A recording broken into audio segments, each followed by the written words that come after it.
नमस्कार।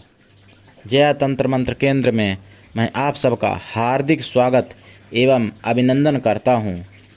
और हमने बहुत सी जानकारियां दी आपको, उसी श्रृंखला में आज मैं लाया हूं ऐसे लोगों के लिए जानकारी जो लोग मांसाहारी हैं। जो भाई बहन हमारे कहते हैं कि हमसे मांस नहीं छूटने वाला, कुछ लोग कहते हैं कि मांस खाने की चीज़ है। तो आज हम मांसाहारी के बारे में बताता हूं कि मांसाहारी होने से क्या नुकसान है, और आप जान लीजिएगा मांसाहारी में क्या नुकसान है और क्या फ़ायदे हैं। मांसाहारी से लोग कहते हैं कि शरीर बनेगा, कुछ लोग कहते हैं कि रोग प्रतिरोधक क्षमता मजबूत होगी, लेकिन ऐसा कुछ भी नहीं है। आपको मैं सच्ची घटना बताता हूं जो भागवत में लिखी है। एक बार धृतराष्ट्र ने भगवान कृष्ण से पूछा कि हमारे 101 पुत्र मारे गए और एक भी नहीं बचा, ऐसा मैंने कौन सा पाप किया था, जबकि मैं तो बचपन से नेत्रहीन हूँ, जन्मांध हूँ, और हमने ऐसा कौन सा पाप किया जो हमारे 101 पुत्र नहीं बचे। तो भगवान कृष्ण ने कहा, महाराज सुनिए, मैं एक बार गाय जब चुंगाता था तो बांसुरी बजाता हुआ खड़ा था, और एक शिकारी मिरग को दौड़ाता हुआ आया और मिरग पीछे मेरे आकर के छुप गया, खड़ा हो गया। शिकारी ने ढूंढते ढूंढते मिरग को देख लिया और मुझसे कहा, ये मिरग मेरा है। मैंने कहा, मेरी शरण में आया है, इसको मैं नहीं मारने दूंगा। उसने कहा, ये मेरा शिकार है। तो मैंने समझाया कि मांस खाना पाप है और मांस नहीं खाना चाहिए, मांस खाने से सभी ग्रह खराब हो जाते हैं। शिकारी ने कहा कि मैं आपका कोई उपदेश सुनने नहीं आया हूँ, मेरा तो भोजन ही ये है शिकार। तो मैंने सोचा कि ऐसे जो नहीं मानेगा, इसी की भाषा में इसको समझाना चाहिए। तो मैंने कहा, सुनो, भगवान कृष्ण कहते हैं कि मैंने कहा, सुनो, एक बार की बात है, मगध देश में अकाल पड़ गया, और इतना अकाल पड़ गया कि अन्न धन की बहुत ज़्यादा कमी हो गई। राजा के पास अन्न कोष जो बचा था, राजा ने सोचा अगर मैं पूरा भी प्रजा को लुटा दूं, तब भी प्रजा का कुछ भी कल्याण नहीं हो पाएगा। तो राजा ने विशेष सभा बुलाई और जितने छोटे छोटे जमींदार, जिन्हें सामंत कहते हैं, वो थे, और सब बैठे। पूछा राजा ने कि आप लोग बताइए, अब कैसा उपाय क्या निकाला जाए, कैसे प्रजा का भरण पोषण हो सके। तो सभी सामंतों ने राय दी कि जब अन्न की कमी है, फल भी नहीं हो रहे हैं, पत्ते भी सूख गए हैं, तो मांस खाना शुरू कर दिया जाए। और मांस सबसे सस्ता है, मारो और खाओ, चाहे भूंज के खाओ, चाहे पका के खाओ, और चाहे कच्चा भी खा सकते हो, मांस सबसे सस्ता है। तो जो मुख्य राजा का यानी सबसे बड़ा मंत्री था, जिसे प्रधानमंत्री कहते हैं, उसने कोई उत्तर नहीं दिया। तो राजा ने कहा कि आपने क्यों नहीं कुछ बताया प्रधानमंत्री, आप तो बड़े सबसे मंत्री हैं। उन्होंने कहा, मैं बिना कोई ठोस निर्णय ऐसे नहीं ले सकता हूँ बिना सोचे विचारे, मुझे एक रात का समय चाहिए, कल मैं आपको उत्तर दूंगा। राजा ने कहा, ठीक है, जैसी इच्छा। सभा को स्थगित कर दिया गया और सब लोग अपने अपने घर चले गए। धृतराष्ट्र ने पूछा कि महाराज, मैंने कैसा कौन सा पाप किया, मुझे तो बताओ आप। तो उन्होंने कहा, वही तो मैं बताने जा रहा हूँ, आप सुनो। रात में वही प्रधानमंत्री एक सामंत के घर पहुँचा और कहा कि राजा बहुत ज़्यादा बीमार हैं, बहुत भयंकर बीमार हैं, और उनकी हो सकता है घंटे आधे घंटे में मृत्यु हो जाए। तो घबरा गया सामंत, बोला कि महाराज, प्रधानमंत्री आप हैं, कोई उपाय? कि उपाय ये है, राजा ने 2 तोला मांस मंगाया है, ये कटोरा मैं साथ में लाया हूँ और चाकू लाया हूँ, और आप जो है 2 तोला मांस अपना काट के दे दो, राजा के प्राण बच जाएंगे और आप का भी कुछ घटेगा नहीं, 2 ही तोला की तो बात है। उसने कहा, महाराज, एकदम कांपने लगा वो, और कहा कि महाराज, ये 25,000 स्वर्ण मुद्राएं मुझसे ले जाओ और किसी और को देख लो महाराज, मुझे क्षमा कर दो, मैं नहीं दे पाऊँगा। एकदम कांपने लगा। भाई जो राजा का प्रधानमंत्री था दूसरे सामंत के पास गया। उसने भी यही बात की कि महाराज किसी और को देख लो, मुझसे 50,000 स्वर्ण मुद्राएं ले जाओ। इसी तरीके से पूरी रात वो घूमता रहा, किसी ने 2 तोला मांस नहीं दिया और मुद्राएं 1 करोड़ हो गईं, स्वर्ण मुद्राएं। भाई दूसरे दिन सभा लगाई गई, सभी सामंत आए अपनी अपनी जगह पर, और ये सभी सामंत ने कह दिया था, जितने सामंतों के पास गया वो प्रधानमंत्री सभी कह देते थे महाराज किसी से कहना नहीं कि मैंने नहीं दिया। उन्होंने कहा ठीक है, क्यों कहेंगे भाई।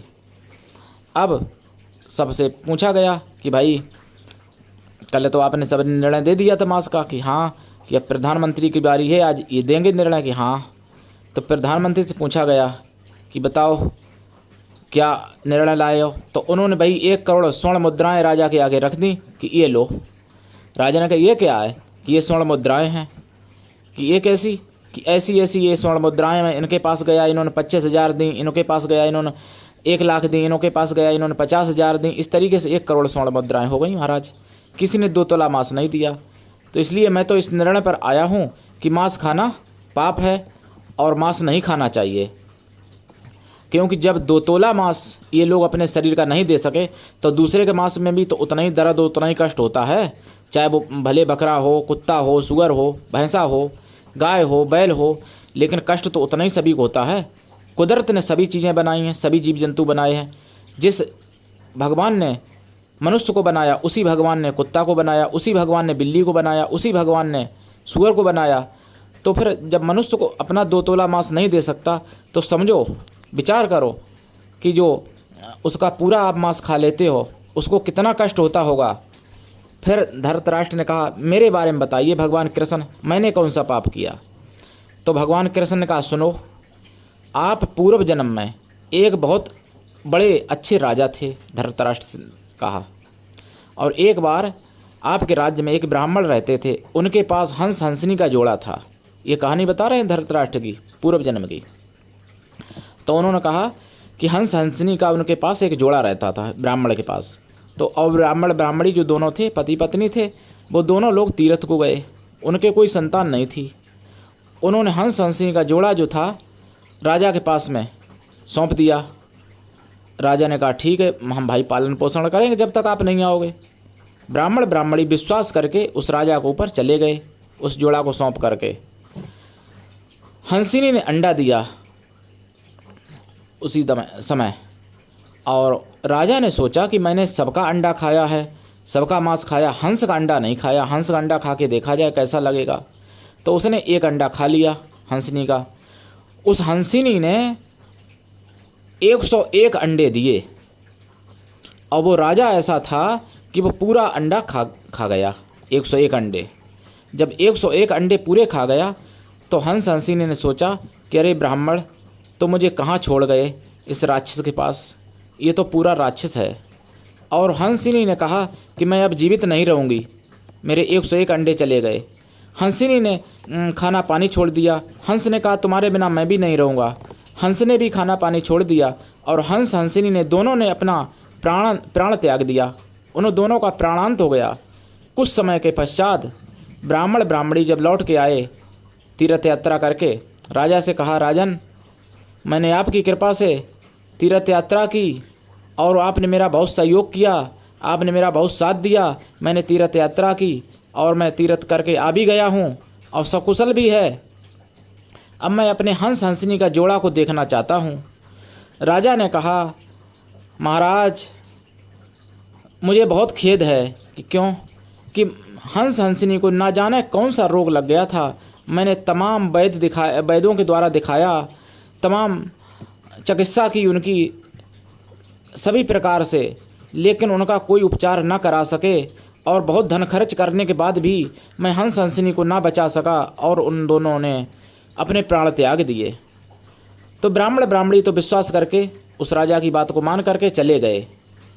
तो धृतराष्ट्र ने कहा महाराज उससे मेरे पाप से क्या मतलब। भगवान कृष्ण ने कहा सुनो धृतराष्ट्र, वही राजा जो था, वही इस जन्म में तुम हुए आकर के, तुम ही वो राजा थे, और तुम अंधे तो थे ही, नेत्रहीन थे, और तुम्हारे 101 पुत्र जो थे वो पूर्व जन्म के जो अंडे थे जो तुमने खाए थे, वही तुम्हारे 101 पुत्र बने आकर के।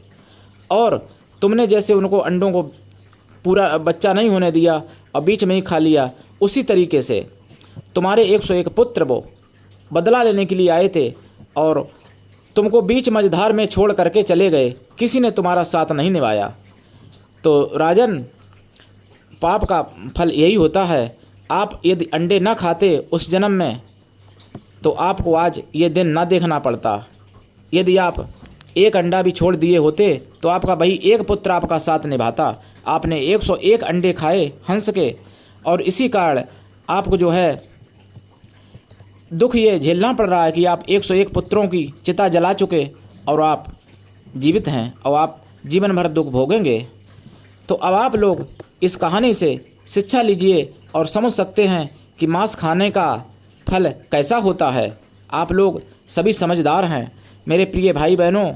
मैं इसीलिए आपसे हाथ जोड़ करके प्रार्थना करता हूँ, मुसलमान भाइयों से बहनों से गुजारिश करता हूँ, जो ईसाई हैं उनसे मैं प्रेयर करता हूँ कि आप मांस ना खाएं। मांस आप खाते हैं अपनी जीभ के स्वाद में, और आप कहते हैं कि खुदा ने आज्ञा दे दी, खुदा ने आदेश दे दिया, खुदा ने परमिशन दे दी मांस खाने की। या हिंदू कहें कि मांस काली भैरों पे चढ़ता है। कहीं नहीं लिखा है कि मांस खाना पुण्य है, कहीं नहीं लिखा है कि मांस खाना गुनाह नहीं है। और आप मन से सोचिए, जिसने आपको बनाया उसी ने एक बकरी को बनाया। जब आपको अगर कोई सुई भी चुभती है तो आपको कष्ट होता है, तो बकरी के आप जब गर्दन पर छुरा चलाते हैं या भैंसे पर आप छुरा चलाते हैं तो क्या उसको कष्ट नहीं होता होगा? वो क्या ईश्वर का रूह नहीं है? वो क्या ईश्वर की जीवात्मा नहीं है? तो इसलिए आप इस कहानी से शिक्षा लीजिए। और जब धृतराष्ट्र पूर्व जन्म के पाप से उस दूसरे जन्म में अंधे भी थे, लेकिन फिर भी विचारों को धृतराष्ट्र को 101 पुत्रों का शोक झेलना पड़ा। तो इसलिए आप ये मत सोचिए कि जब ऊपर होगा तो देखा जाएगा। जब ऊपर होगा तो देखा जाएगा, वो तो देखा जाएगा, यहाँ भी मिलेगा फल। जरूरी नहीं कि इसी जन्म में मिले, इस जन्म में नहीं मिलेगा तो अगले जन्म में मिलेगा। आप कहते हो कि देखा जाएगा, जब देखा नहीं जाएगा, जब फल मिलेगा तब आप देखने लायक नहीं रहोगे। इसलिए सावधान, मांस खाना छोड़ दो। और मेरी प्रार्थना है, मेरा कोई किसी से बुराई नहीं है मेरे प्रिय भाई बहनों, लेकिन मैं आपसे सावधान करता हूँ आपको कि आप मांस खाना छोड़ दो और सात्विकी भोजन करो। फल खाओ, मेवा खाओ, मिष्ठान खाओ, रबड़ी, मलाई, खोया, बर्फ़ी, रबड़ी, जितना जो कुछ खा सको खाओ, लेकिन मांस खाना छोड़ दो। मांस ना खाओ। मांस यदि आप किसी जन्म में खाया है तो आपको इस जन्म में पाप मिलेगा। यदि आपने इस जन्म में खाया तो अगले जन्म में भी पाप मिलेगा। देखिए, जब तक पाप साथ नहीं छोड़ता है, जब तक भोग नहीं लिया जाता है, चाहे वो पाप बचपन में हो, चाहे जवानी पे हो, चाहे बुढ़ापे पे हो, चाहे जाने में हो, चाहे अनजाने में हो। आग तो आग है, अगर धोखे में हाथ रखो तब भी जलोगे और जानबूझ के रखो तब भी जलोगे। लाइट है और धोखे से हाथ रख जाए तो का नहीं पकड़ेगी? पकड़ेगी। जान के पकड़ोगे तो भी पकड़ेगी। इसी तरीके से पाप है, जान के करो तो भी लगता है और धोखे में हो जाए तो भी लगता है। इसलिए पाप से बचो, भगवान को डरो मेरे प्रिय भाई बहनों। और मैंने आपको जानकारी दी, ये सच्ची घटना है। धृतराष्ट्र रोने लगे, भगवान कृष्ण से क्षमा मांगी। भगवान कृष्ण ने कहा, अब तो जो पाप का फल जो मिलना था वो तो तुम्हें मिल ही गया, अब तुम अच्छे कर्म करो और भगवान का भजन करो, अगले जन्म में तुम्हारा कल्याण हो जाएगा। भगवान कृष्ण ने ऐसे कह दिया। तो मेरे प्रिय भाई बहनों, ये तो रही ज्ञान की जानकारी। अब मैं आपको बताना चाहूँगा कि यदि आपके जीवन में कोई समस्या आ रही है किसी भी प्रकार की, या भूत प्रेत बैताल जिंद आदि, या शादी में रुकावट, प्रेम बाधा, संतान में बाधा, कारोबार में बाधा, नौकरी में बाधा, तो आप अवश्य मुझसे संपर्क करें। यदि आपको तंत्र मंत्र से जुड़ी हुई कोई भी सामग्री चाहिए, जैसे काली हल्दी या रतन, रुद्राक्ष या आदि कोई सामग्री, तो आप अवश्य संपर्क करें। और यदि आप हमारे चैनल पर नए हैं तो मेरे चैनल को आप अवश्य सब्सक्राइब कर लें, ताकि मैं कोई भी वीडियो डालूं और आप तक पहुंच जाए। आप विश्व में किसी भी कोने में हैं या आप किसी भी धर्म से मिलान करते हैं, आप किसी भी धर्म के हैं, सिख, ईसाई, हिंदू, मुस्लिम, कुछ भी हैं, आप किसी भी तंत्र मंत्र की जानकारी चाहते हैं लेना, यदि आप कोई सिद्धि साधना सीखना चाहते हैं तो आप मुझसे अवश्य सीख सकते हैं।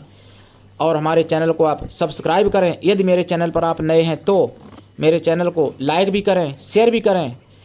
यदि आपके जीवन में कोई भी समस्या है तो आप अवश्य संपर्क करें। मेरा मोबाइल नंबर है 9305 63 71 73। तो आज के लिए इतना ही। धन्यवाद। जय श्री राम। हमारे चैनल को लाइक, शेयर व सब्सक्राइब करें। धन्यवाद। जय श्री